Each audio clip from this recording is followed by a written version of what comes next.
국내에서 3D 프린터를 가르치던 교사들에게 희귀암인 육종암이 발생했습니다. 이 기사를 보고 저도 정말 놀랐습니다. 그런데 자료를 찾아볼수록 기사 제목만으로는 알 수 없는 중요한 사실이 있었습니다. 과연 3D 프린터가 정말 원인이었던 걸까요? 그리고 지금 3D 프린터를 사용하고 있는 우리는 걱정해야 하는 걸까요? 오늘은 이 사건을 한번 자세히 살펴보고 3D 프린터를 어떻게 사용하면 더 안전한지까지 알아보겠습니다. 먼저 육종암이 어떤 암인지 간단하게 알아보겠습니다. 육종은 우리가 흔히 알고 있는 위암이나 폐암처럼 장기의 상피 조직에서 주로 발생하는 암과 달리 뼈나 근육, 지방, 혈관 같은 뼈 연부 조직에서 발생하는 비교적 드문 암입니다. 성인에게서는 특히 드문 암인데요. 그런 희귀암이 3D 프린터를 사용하던 교사들에게 잇따라 발생하면서 논란이 시작됐습니다. 2021년 언론 보도를 통해 이 문제가 본격적으로 알려졌습니다. 3D 프린터를 교육에 적극적으로 활용했던 교사들 가운데 육종 진단을 받은 사례가 확인됐고 다른 건강 이상 사례들도 알려졌습니다. 특히 학교에서 3D 프린터를 장기간 사용해 왔다는 사실 때문에 혹시 3D 프린터에서 나오는 유해 물질과 관련이 있는 것 아니냐는 의문이 제기됐습니다. 하지만 여기서 반드시 짚고 넘어가야 할 부분이 있습니다. 교사들에게 육종이 발생했다는 사실과 3D 프린터가 그 육종을 발생시켰다는 것은 전혀 다른 이야기입니다. 현재까지 3D 프린터 사용이 이 교사들의 육종을 직접적으로 발생시켰다고 과학적으로 확정된 것은 아닙니다. 따라서 3D 프린터를 사용하면 암에 걸린다. 이렇게 받아들이는 것은 지나친 해석입니다. 그렇다고 이 사건을 그냥 무시해도 된다는 뜻도 아닙니다. 왜냐하면 당시 교사들의 3D 프린터 사용 환경에서 우리가 주목할 부분이 있기 때문입니다. 당시 보도와 조사에서 주목받은 것 중 하나가 바로 작업 환경이었습니다. 환기가 충분하지 않은 공간에서 3D 프린터를 사용하고 여러 대의 프린터를 장시간 가동하는 경우도 있었으며 ABS를 포함한 중국산 저가 필라멘트를 사용하기도 했습니다. 즉, 집에서 가끔 한두 시간 출력하는 것과 밀폐되거나 환기가 부족한 공간에서 여러 대를 매일 장시간 출력하는 것은 노출 환경 자체가 완전히 다를 수 있다는 겁니다. 특히 이 사건을 이야기할 때 ABS 필라멘트가 자주 언급됩니다.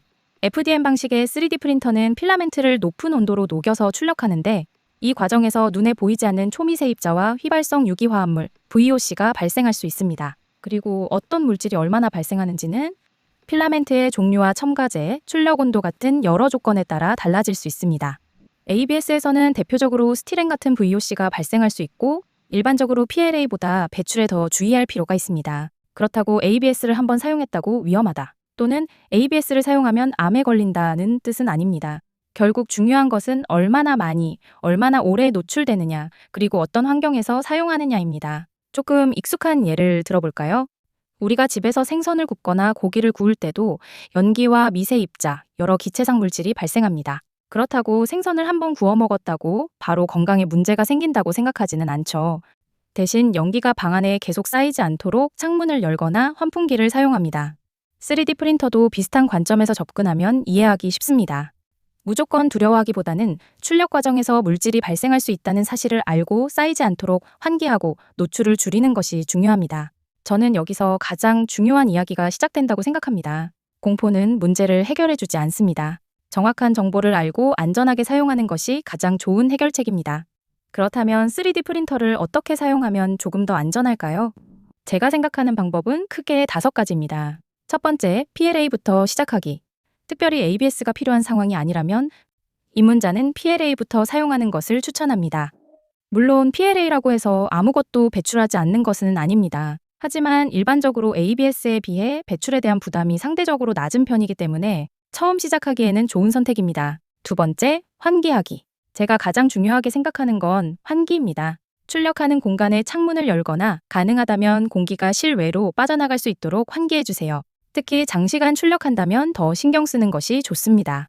세 번째, ABS, ASA는 더 신경 쓰기.